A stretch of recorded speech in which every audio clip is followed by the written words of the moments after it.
What's up, guys? We have another shooting, and it's been a while since I've done a live broadcast. Just decided to do one, and I'm just gonna post it to my other feeds in my other networking groups. But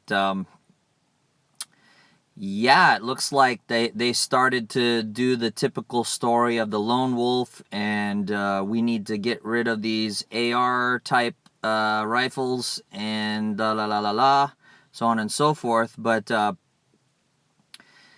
turns out that there was somebody in that church that was armed. Unfortunately, he wasn't armed in church because it probably could have ended the attack sooner. But he had to go get his rifle, and then he pursued the shooter. And the authorities, at this point that I've heard, don't know whether the guy died from gunshot wounds from the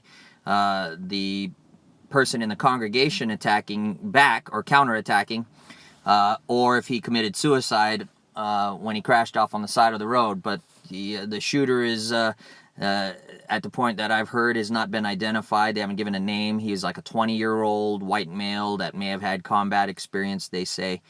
And right away, I'm going online and I'm seeing all my favorite actors and actresses who do movies with guns saying that we need to have better control of guns, basically. And I find that to be annoying. I'm going to do a quick spoiler alert. I'm going to talk real quick about Thor Ragnarok, which is related to this. Hollywood always tells us what we should be thinking and how we should be living, and then we find out that they're doing the opposite.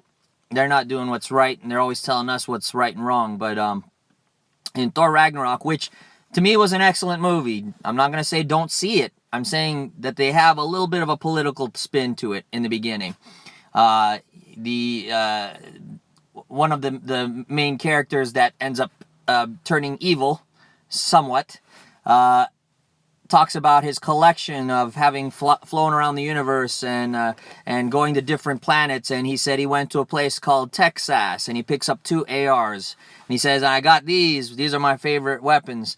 He said, I named them Des and Troy because everything they touch, they destroy. There's a little anti-gun message there in the beginning. But if you're alert and you really pay attention to the storyline, towards the end of the movie, he actually uses them to defend the people who are trying to escape Hela.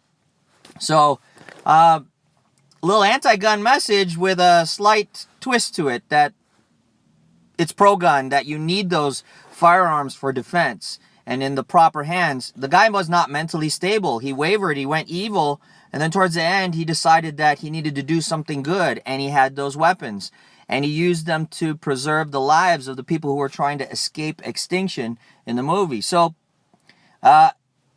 it's a really good message that if you don't pay attention to it and you let it pass by, you might make a mistake in real life of falling in line with these leftist actors and actresses and politicians and terrorist groups who want us to give up our firearms because they're such dangerous tools. But the reality of it is, it's all behind the mentality. And I'm not talking about whether they're mentally ill or not. I'm talking about what's in their heart, their character of the person who wields those tools. Because any tool, as we're beginning to see, can be used for death or for life. Trucks are used in killing people. In New York, guy ran over a bike path, ran over a bunch of people and killed them. You know, it's not just a firearm. So are we going to have mental background checks on who can use a car? At what point do we start to go, you know what? It should be available to everyone, but everyone needs to use it responsibly.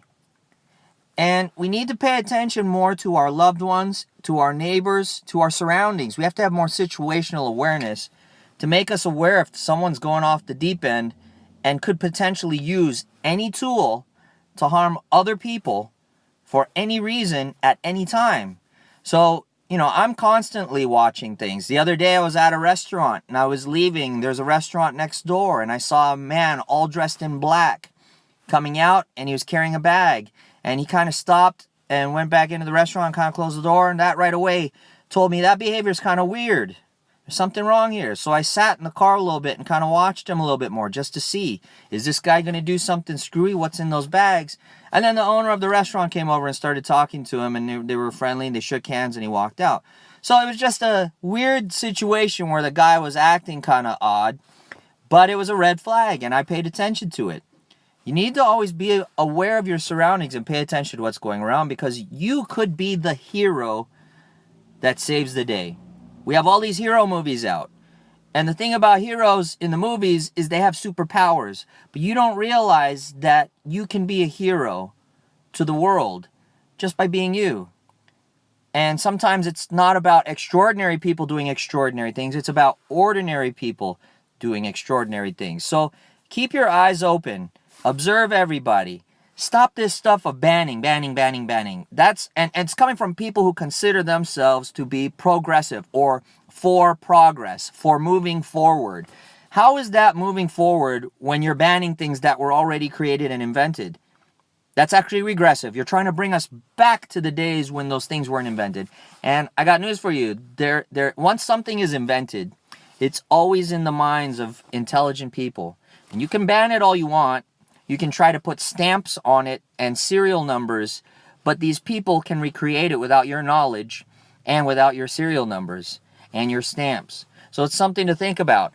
And we waste so many resources and so much money on all this type of enforcement, when in reality, all we should be doing is educating ourselves and becoming more alert and more awake to the evils that can happen at our level or at the government level or any level, business level. We just need to be alert to those crazy people out there so that we all can live happy lives. On a final note, talking about banning things and trying to keep people from having access to it. I remember when I was in music school, I used to be a recording artist, and I used to have a record label. I was in music school before, learning music theory before that era, and there was a story about Mozart creating a symphony for the Pope. And the Pope heard it, and it was, oh no, it wasn't Mozart. Now I remember it. It was Mozart didn't create it. The Pope had a symphony that was created for him, and he wanted Mozart to perform it. So he showed it to Mozart. Mozart orchestrated it. It was miraculous. And then after that, the Pope would go and lock it up so that no one else would have access to it. He would ban it from society unless the Pope needed it so he could bring it back out again for another concert. And Mozart, just to show that he already had it in his mind, that he had looked at the whole score, had memorized all the parts, all the arrangements, which is phenomenal. It tells you just how genius Mozart was. As a joke, he decided to jot it all down and bring it to the Pope and set it on his desk. And I guess the Pope didn't understand that was in there already. He kind of laughed and was kind of like shocked about it. And then he locked that up too. As if you're going to lock things up and that's it. It's not going to be available to society anymore. This is the thinking, the small thinking of these leftists and these progressives who want to ban things for the betterment of society or the protection of society. You cannot do that. That's the wrong way to go about things. If anything, like they're trying to push the progression of technology so quickly and artificial intelligence. What we should be doing is slowing down innovation like that and kind of seeing the potential dangers of it so that they don't get so developed and out of control that we can't handle them anymore. Unlike firearms. Firearms are already developed, and there's nothing you can do about it once it's invented. You can try to take it all away, but people always find a way around it. In California here, they banned a lot of cosmetic things that go on ARs, which AR people think it stands for assault rifle. That is just a fabricated false term. AR stands for Armalite, who was the first manufacturer of those rifles. So Armalite, AR-15, which is the version that came out that is so popular.